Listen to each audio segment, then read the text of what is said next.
चटणी ना खूप कोरडी होते किंवा कधी कधी ती खूपच ओलसर होते. कधी कधी चटणीला असा खोवट वास येतो. पण आज आपण एक साधी सोपी आणि अचूक पद्धत बघणार आहोत. त्याचबरोबर अचूक प्रमाणात जर ही चटणी केली तर बघा अगदी छान असं मस्त त्याला टेक्स्चर येतं.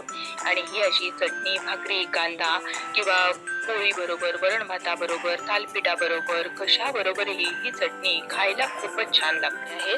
आणि हे शेंगदाणे आपल्याला हलकेसे असे भाजून घ्यायचे आहेत. शेंगदाण्यांवर ना छान असे डाग आले पाहिजेत.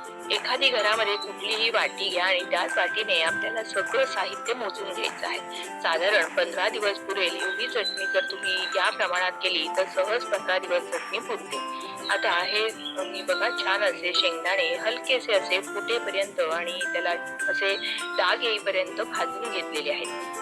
साधारणपणे ना एक 4-5 मिनिटामध्ये जर मध्यम आचेवर भाजले तर हे असे हलकेसे ना शेंगदाणे फुटायला लागतात. अगदीच आपल्याला फार रंग गडद करायचा नाहीये, नाहीतर चटणीचा रंग काळसर येऊ शकतो. आता हलकेसे असे डाग पडायला सुरुवात झाली की मग लगेच यामध्ये अर्धी वाटी इतकं लसूण घालायचं. साधारण या मोठ्या पाकळ्या आहेत त्यामुळे 15 ते 20 पाकळ्या या साधारण लसणाच्या आहेत. पण जर तुम्ही ज्या वाटीने शेंगदाणे मोजून घेतले असतील की नाही त्याच वाटीने अर्धी वाटी तरी लसूण घ्यायचं आहे. तर काय होतं कधी कधी चटणी खूप कोरडी होते किंवा अगदीच ओलसर होते, तर हे प्रमाण वापरलं तर बरोबर तुमची चटणी छान टेक्स्चरची तयार होईल. त्यानंतर एक वाटीभर अगदी गच्च वाटी भरून मी हे खोबरं घेतलेलं आहे आणि हे सुकं खोबरं चांगलं असं किसून घेतलेलं आहे.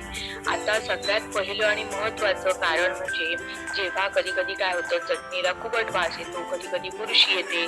तर त्याचं कारण काय असेल तर सगळ्यात पहिलं आणि महत्वाचं कारण म्हणजे खोबरं नीट न घालणं किंवा आपण जर कधी चमचा ओला जर लावला चटणीला वगैरे तर मग खराब होण्याची शक्यता असते. त्यामुळे घेताना सुद्धा चटणी घेताना कधीही चमचा वगैरे ओलसर घ्यायचा नाही. आणि खोबरं सुद्धा अगदी व्यवस्थित भाजून घ्यायचं आहे. खोबरं जर व्यवस्थित भाजलं नाही तर मात्र चटणीला पटकन खवट वास येण्याची शक्यता असते. त्यामुळे खोबरं चांगलं भाजून घ्यायचं. त्यानंतर चटणीला एक छान खमंगपणा यावा म्हणून आपण 1 टेबलस्पून इतके पांढरे तीळ इथे घातलेले आहेत. असतील तर घाला, नाही घातले तरीही चालेल. त्याचबरोबर चटणीला थोडीशी छान अशी जिऱ्याचा स्वाद यावा याकरता अर्धा चमचा इतके जिरे घालायचे. जिऱ्याचा ना वास जर खूप जास्त झाला तर उग्रपणा जाणवू शकतो. खरं तर आपल्याला ही लसणाची चटणी करायची आहे त्यामुळे जिऱ्याचं प्रमाण अगदी फार कमी ठेवायचं आहे. आणि आणखीन तुम्हाला एक 2-4 पाकळ्या जरी लसणाच्या यामध्ये जास्तीच्या घालाव्याशा वाटल्या ना तरीही चालेल. कारण कच्चा लसूण खाणं हे आरोग्यासाठी खूपच फायदेशीर आहे. जर ज्यांना कोणाला कोलेस्ट्रॉलचा त्रास असेल तर तसं कच्चं लसूण खाणं आपलं होत नाही. म्हणून जर तुम्ही ही चटणी अशी रोजची तोंडी लावणी म्हणून जरी घेतली तर तेवढाच लसूण खाल्ला जातो. म्हणून जर जास्तीचं लसूण घालायचं असेल तरीही चालेल. फक्त चटणी ना थोडीशी जास्तीची ओलसर होते, बाकी काहीही होत नाही आणि चवही खूप छान येते. त्यामुळे थोडंसं जास्तीचं लसूण घालू शकता. आता हे बघा चांगलं असं खरपूस मी खोबरं भाजून घेतलेलं आहे आणि मध्यम आचेवर भाजल्यानंतर मग आता आपण गॅस बंद करायचा आणि यामध्ये थोडीशी चिंच घालायची. साधारण चमचाभर मी चिंच घातलेली आहे. पण जर तुम्हाला चिंचेऐवजी आमचूर पावडर किंवा वाळवलेली जर कैरी असेल तर ती घालायची असेल तरीही चालेल.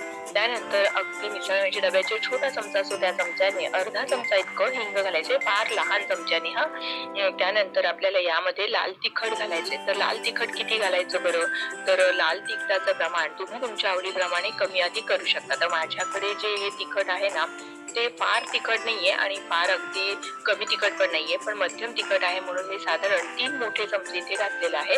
आणि चटणीला असा छान लालबुंद रंग यावा म्हणून काश्मीरी मिरचीचं लाल तिखट इथे 1 चमचा इतकं घातलेलं आहे.